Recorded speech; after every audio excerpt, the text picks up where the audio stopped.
begins with a close-up of a pilgrim titty. You did not hear me wrong. Jamie, who is played by Noah Centinegro. I wear a size 13 men's shoe in Nikes. You think you have it bad?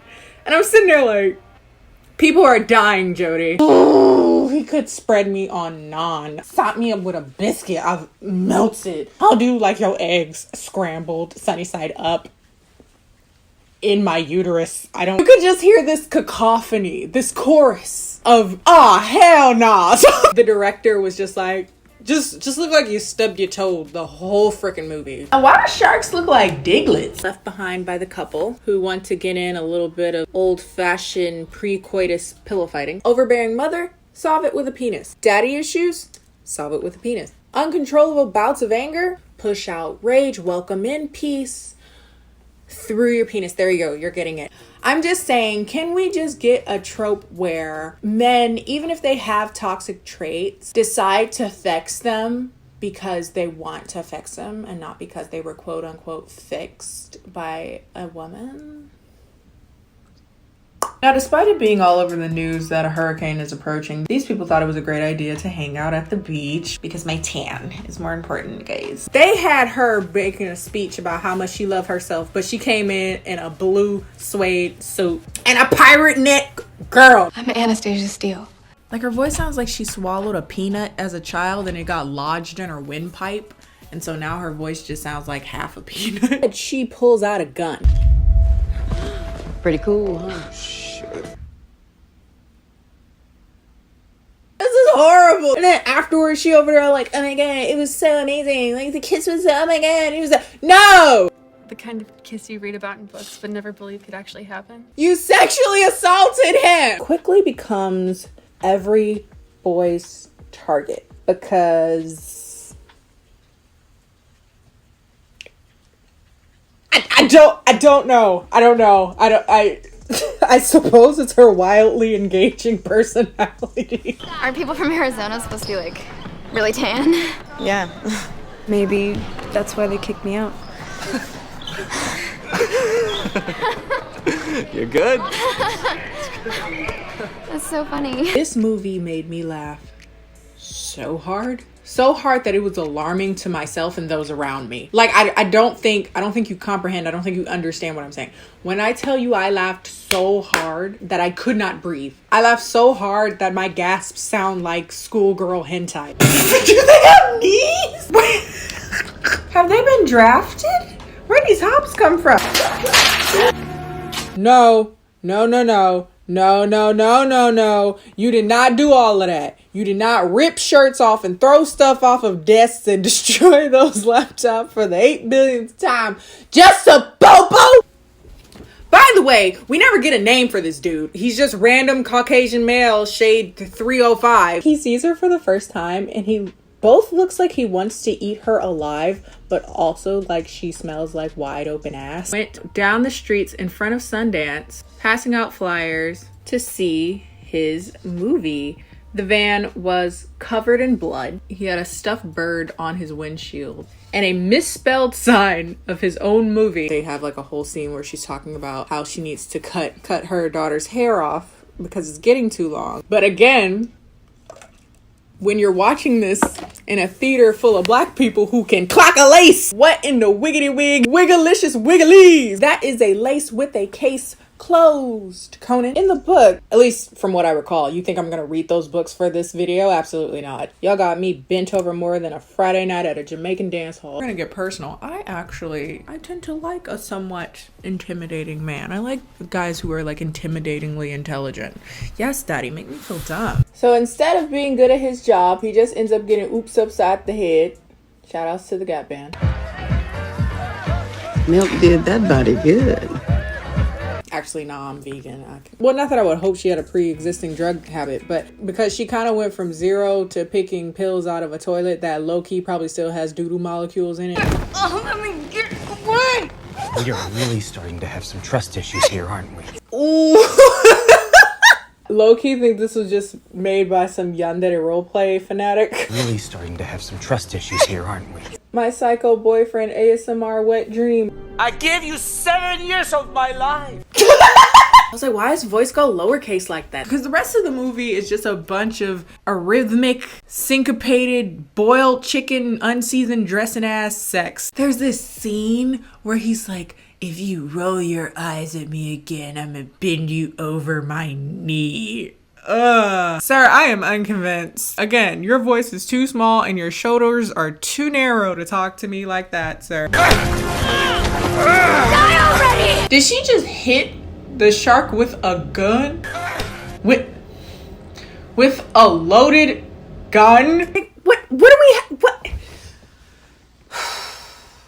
Again, this is supposed to be an area of the house that she's not supposed to go in. Horror tropes 101. When she's up there, does she make herself scarce? Does she sneak and try not to be heard or seen or acknowledged? No. Jeannie? She calls out to her.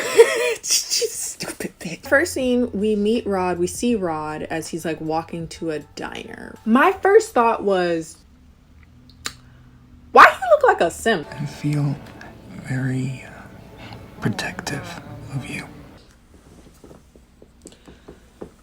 God, it's so creepy. It's so creepy. So you followed me. I was trying to keep a distance unless you needed my help. It's so creepy, my God.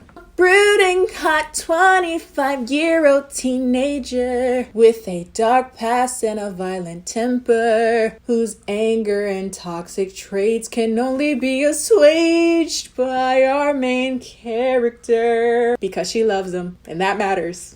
He's supposed to be this like intimidating, looming figure, energy, masculine, raw, blah, blah, blah. My dude is 5'6" with baby shoulders. He got a Bambi face from the nose up. He got a short dude voice. I'm giving the commencement address at this year's ceremony. He's not giving me intimidation. And the sex. Good old footsie sex. Did not need to see that. That was gross. Ellen and this girl are supposed to be the same age, right? Maybe he just wanted it to be like she aged really, really well. She aged like fine wine and he aged like room temp dairy. And the first time I saw them in the movie, I was just hoping that Lenny Kravitz was okay. Off topic, but I do and always have loved the word necromancy. Just sounds fancy. Fancy necromancy. Necrofancy. My other drag name. Once we get a little tired of Banana Jaundice. Can't see how completely baller you are, and he's not the right guy for you. I'm gonna dish out all this mental Rolodex and send in my pension. Depending on whether or not you've seen 24, you are seeing either the president or the Allstate guy. But in my book, he is daddy. He is fine. Too old for me, but not in good hands, but I could be, you know what I'm saying? I'm going to write Homo sapiens of the Afrocentric variety. They often commiserate shared histories of trials and triumph. Ain't that right, Swin? I'm not gonna lie, this part was kind of funny because he's like literally dying with his innards coming out and they're like, it's not that bad. My guy looks, sounds, and behaves like an android in Detroit Become Human. My guy is Connor. After every scene, he has to reboot and download new emotion packs, new emotion mods. This is stroke mod. I'm done talking. Really? What? There goes the laptop. Oh God, tell me this don't sound like the music that be in the loading screen for Sims. Meets the Asian kid that has that like Pombang Shinki triangle haircut. More importantly, we have the best line of this movie. Of life, honestly. This is up there definitely with I'm gonna dip my balls in some Thousand Island dressing. I can't believe you committed suicide. I cannot believe you committed suicide. They show her earlier in the movie and they like did a slow motion pan on her as if she's supposed to be important to the rest of the story, but she's the first one that get eaten. Like they put less focus on the people that are being in the movie the entire movie. They were like, I want you to see her, you remember her? Nah, she did. Is that all it takes? It's like a cheat code to male vulnerability. Hey, daddy. Because I know there's just a plethora of straight men watching this video. Hey, daddy. I can tell that there's more. Sorry. I can tell that there's more to you that you're hiding. My Cash App is... Remember when I said they do scenes just a little too long for it to be comfortable? For $1 billion. Brilliant. I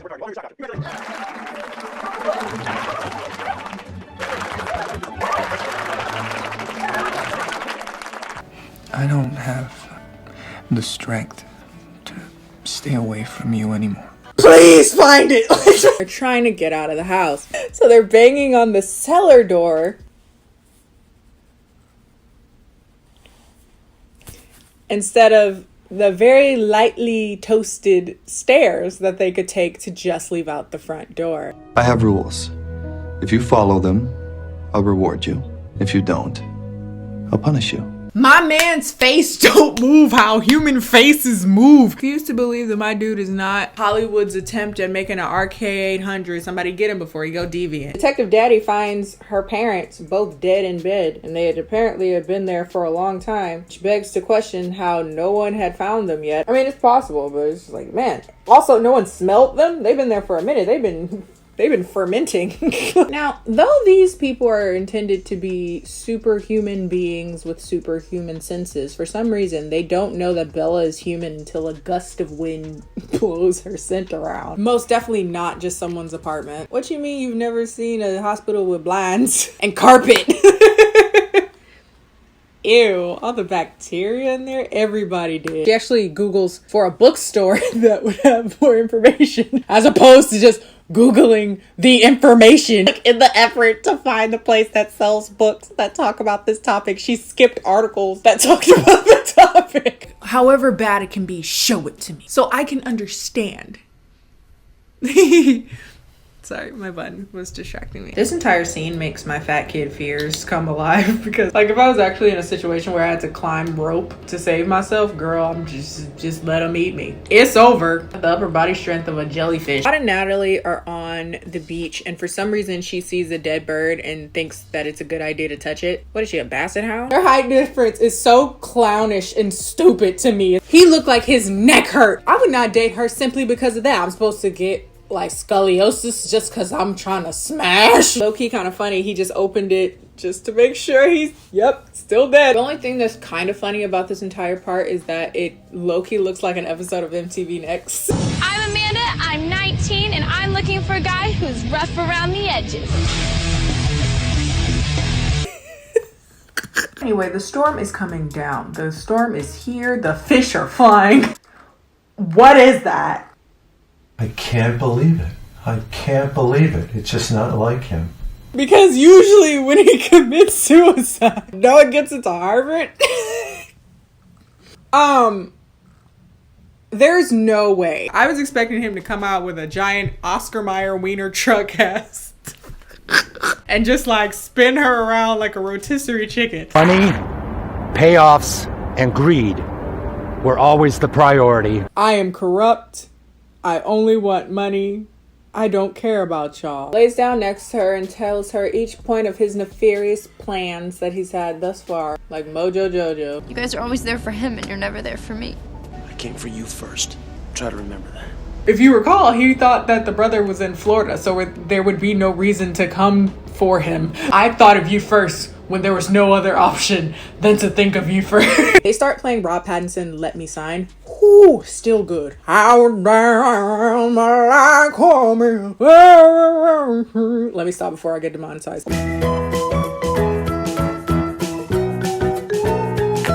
Anyway, John shoots himself. And that's the end.